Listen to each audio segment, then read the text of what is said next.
Very good morning to all the students of class 11th political science. And students, as you know, we were doing the first chapter of our book Political Theory, and the first chapter name is Political Theory and Introduction. And this chapter is very important for you to understand as an introduction to this political theory, where we are trying to understand that why we are studying such topic as political phenomena like freedom, justice, equality. What are the importance and significance of these political phenomena which are existing in our real life, political life?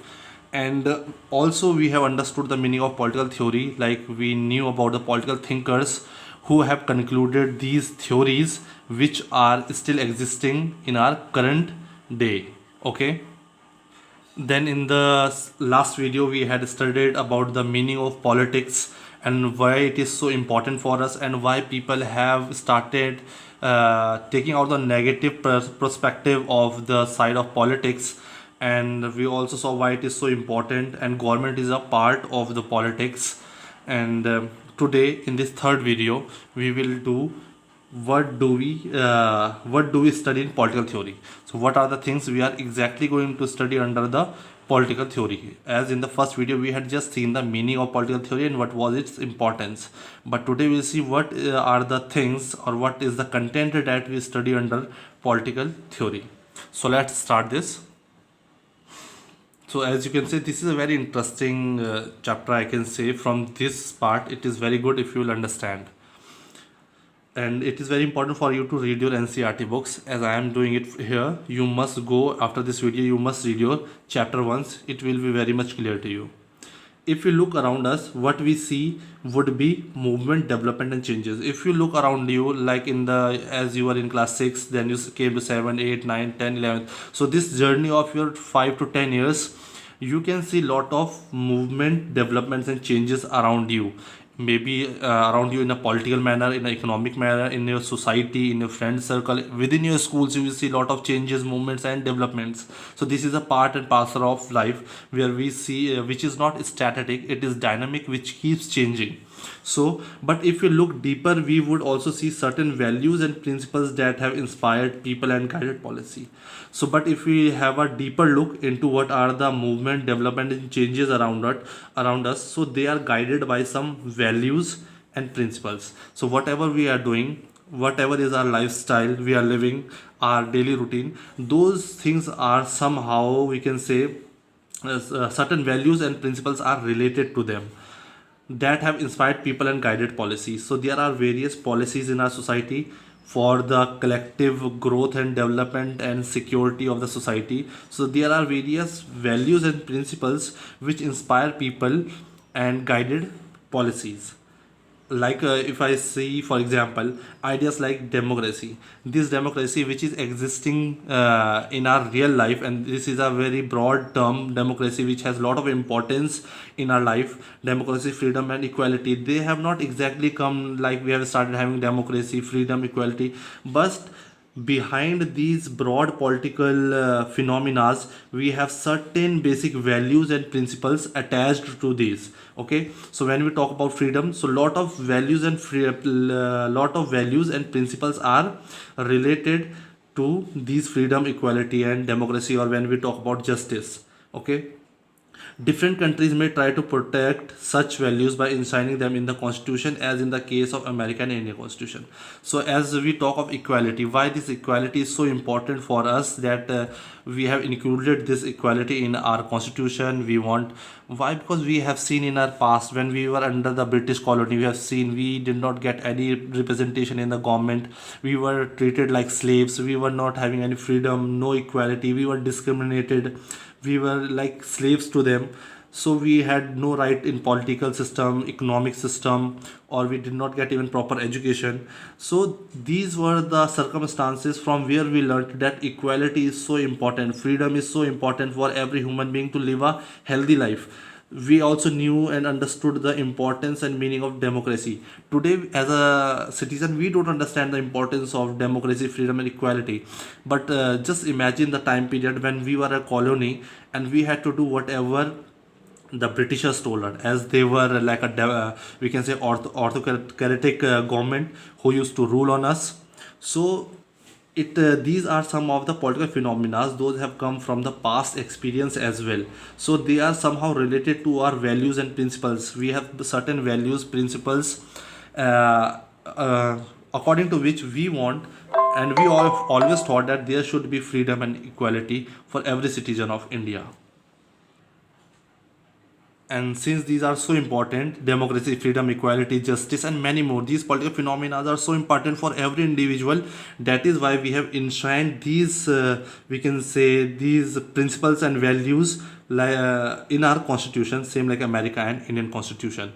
So on Indian constitution protect these rights of our individual, like we also have so many fundamental rights, we have fundamental duties. So all these are important principles and values which are linked to us. These documents did not just emerge overnight. So, if we talk about democracy, freedom, equality, fundamental rights, duties, these did not come up and emerge within a overnight. They are built upon the ideas and principles debated almost since the times of Kaushilya. So, these are the, we can say, points or areas of discussions which have been prevalent since older times, and these older times are of Kautilya, Aristotle, to Jean-Jacques Rousseau, Karl Marx, Mahatma Gandhi, and Dr. Bhimrao Ambedkar. So these are few of the names of the important political philosophers and thinkers who have given various, we can say, policies or ideas regarding these important political phenomena. So this is not something new. This has been very old. As far as in the 5th century, even Plato, Aristotle, they have discussed with their students regarding monarchy and democracy. Today we are studying what do we understand by monarchy, what do we understand by democracy, which system is good for a human being, which type of society we should have. But these are not new ideas. These have been into discussion since ages. So we are talking about the 5th century. So in modern times, Rousseau first argued for the freedom as a fundamental right. So Rousseau, for the very first time, he argued that freedom should be a fundamental right of every individual, right of every as a humankind. Like Karl Marx have argued for equality as crucial as freedom. So here Karl Marx has argued that equality is as important as freedom, and they are correlated. Without equality there cannot be freedom, and there without freedom we cannot have equality. So here we are trying to prove that these political phenomena which we are having and we are enjoying in our current lifestyle, and we don't understand the significance of that, these have been discussed and debated, and the various theories have been written on these political phenomena since ages. So many old political thinkers and scholars have given their views regarding these political phenomena which are important for the humankind. Further, there are a few more examples you can say. Is written then next. Closer home and Mahatma Gandhi discuss the meaning of genuine freedom or Swaraj, complete freedom, complete independence. What is the importance of this, and what is the meaning of freedom? This all has been discussed by Mahatma Gandhi in his book Hind Swaraj, as you must know. Then, if you talk about Dr. Ambedkar, you are very much familiar with this person, Dr. Ambedkar. He has always argued that the scheduled caste must be considered minority, and as such must receive special protection. So special protection should be given to the people of scheduled caste who are very backward. So all these are some of the political phenomena that now you study about. Untouchability has been abolished. So all these political phenomena has been discussed from very older times. These are not the we are studying for the first time.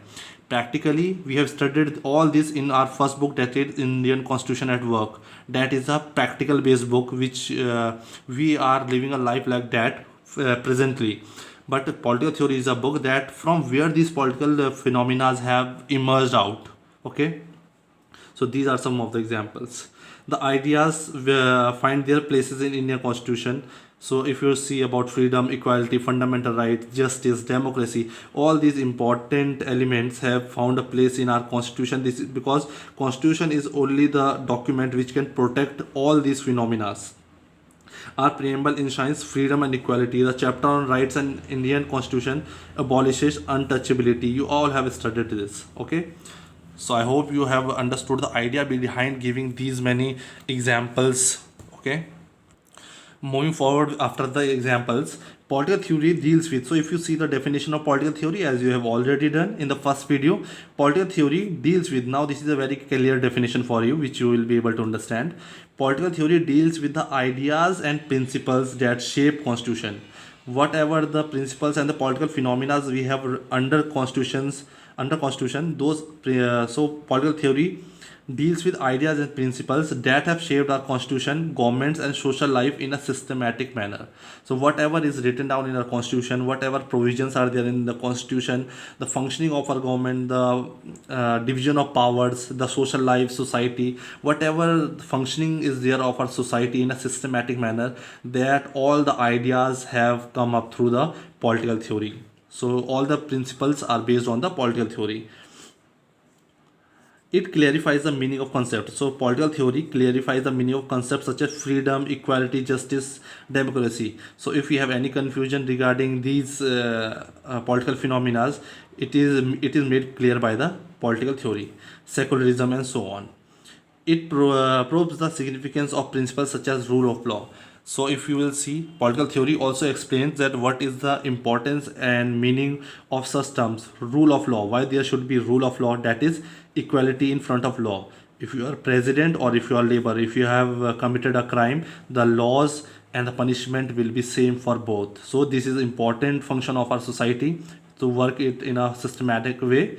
Separation of powers, as we have separation of power, this is a democratic method if we see, which we have adopted if we talk about organs of the government or between local government, state government, central government. So this is the model which we have adopted, that is separation of power, judicial review and many more.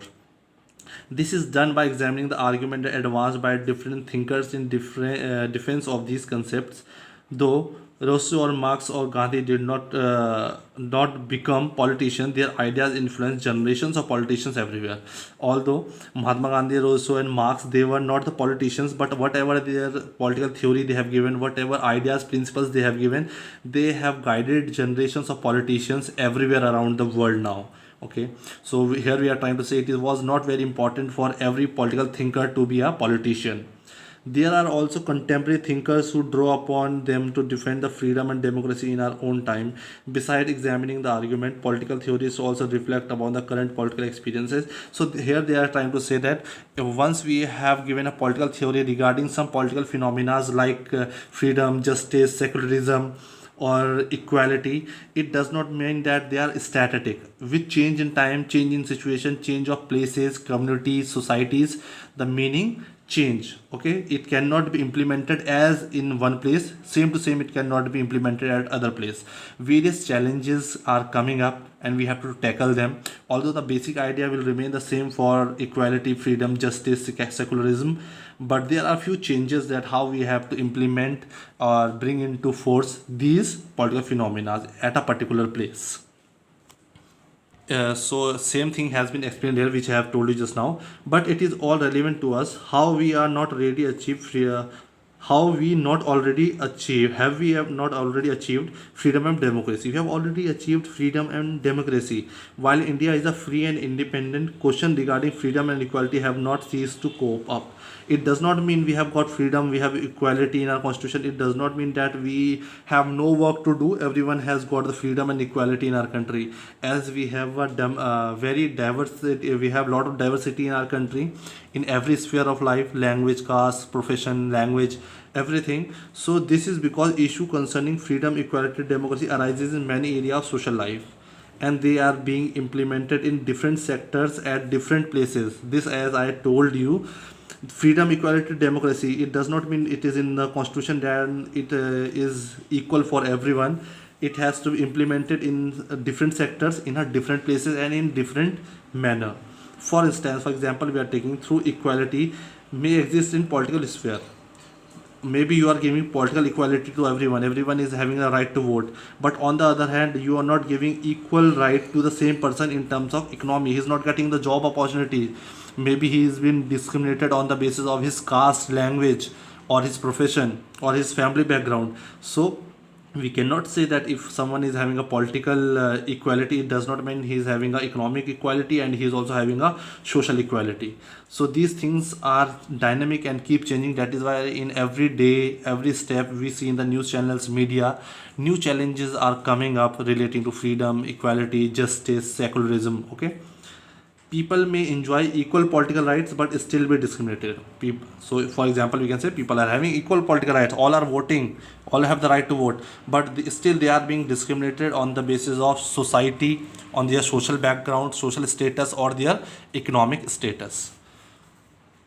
So it's same thing is written, because socially, because they are caste or poverty. Some people may have a privileged place. So in the same way, if we say in the society, all people are equal, if we say we are equal, but in the same society, some are have privileged places in society, while others are deprived even of basic necessities. Some are living a very luxurious life, some are not even having the basic necessities to live their life, like water, food, shelter, etc. Some are able to achieve what here some are able to achieve whatever goal they set for themselves, while many are unable to go to school. Some of the people are there who have various aims in life and they achieve those aims, and on the other hand, there are many people, are major of the population, which are not able to go to even to school. So that we can have decent job in future, for them freedom is still a distant dream. So we can say that, of course, as a democratic country, we say we have freedom, it's written in our constitution, we have equality, have a social justice, everything. But is it true, is it functional, is it implemented properly? So that is why it's written freedom is still a distant dream for some people. Secondly, through freedom is guaranteed in our constitution, we encounter new interpretations all the time. Freedom has been guaranteed, that every citizen has a freedom of speech and whatever he can, freedom of religion, everything. But still, there are always new interpretations or challenges all the time. There is a bit like playing a game. If you are playing a game, as you have seen in cricket also, the basic structure of the cricket is same. We are having 11 players, we are having bat or ball, we have four sixes, singles. Okay, but there are few of the some rules keep changing up, like you have IPL and you have super overs, you have power plays. Okay, so there are basic rules which keep changing from time to time. Like in every World Cup, you will say some new set of rules come, whether in hockey, wrestling, cricket, football, whatever. So here the example is given. This is a bit like playing game. We will play chess or cricket, we learn some to interpret the rules. In the process, we discover new and broader meaning of the game itself. Similarly, the fundamental rights guaranteed by our constitution are continuously being interpreted. So we, from time to time, with the need and change of time, there is a requirement for the basic changes in the fundamental rights also. So there are reinterpretations done of the constitution for the fundamental rights in response to new circumstances.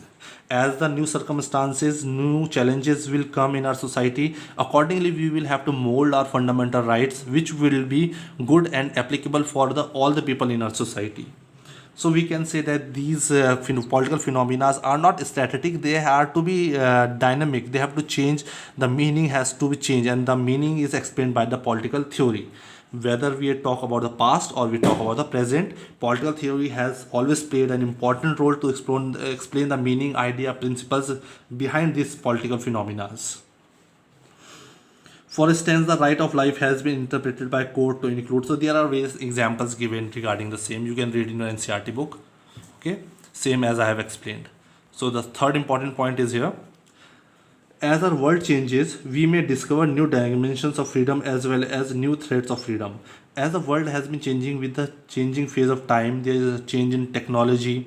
Okay, and for instance, global communication. So if we take an example of global communication, technology is making it easier for activists for networks. As we know, technology has made world very small. We can explore the world, you can explore the world, you can have the knowledge of the world by these global communication technology through internet. Okay, but this is a freedom for you, but there should be some constraints or not, there should be some restrictions or not, as these technological communications, the use of internet can also be harmful for the society. So here we are trying to explain what is do we understand by freedom and what is the range of freedom. Is there should be any restrictions put to the this freedom. So it's written here, but it is also unable to terrorists and criminals. So if you talk about the negative sense, this use of internet and information we put on online shopping apps, or we are using Facebook and many social sites, so where we are putting up so much of information for our country and about our personal level. So these information can be used by terrorists or criminals through network. Moreover, internet commerce is all set to increase in the future, and this is going to increase in future as every day we have a new technology and upgradations in the various technological sectors. This means that the information we give about ourselves online to buy goods or services must be protected. So it is very important that we protect our basic information. So even through net sense होते हैं citizens of the internet, who all are using internet, we are called netizens. Do not like government controls. So we do not like the controls which are put by the government on the access of the internet. They recognize, but government is putting these controls for the security of our country. They recognize that some form of regulation is necessary to safeguard individual security and privacy. We feel that there should be individual security and privacy when we are using internet, and government should not have the interference or access to the data we have. As a result, questions are raised regarding how much freedom should be given to people using the net. That is why the question has come up, that what should be the freedom regarding how much level of freedom should be given to the people for using this net, as this can also be harmful for our society. For instance, should they be allowed to send unsolicited emails to strangers? Can you advertise your products? So there are various guidelines will be given that what a individual can do and what he cannot do. Should government be allowed to read private emails or track down terrorists? How much regulation is justified, and what should regulate? Government or some private regulators? Politics theory has a lot to teach us about possible answers to these questions. So we are trying to explain here. All these questions are trying to see here. Through political theory only we will able to get the answers to these questions in future. So here we are trying to also explain that political theory is not only about the past concepts and past theories and past principles given by various political thinkers on which we have the present political phenomena in our real life, but also in future the upcoming changes will be there, which that changes also we shall be trying and studying under political theory. So with this we come to the end of this topic, and in the next video we shall be doing putting political theory to practice, how we are putting this political theory into practice. Till then, thank you.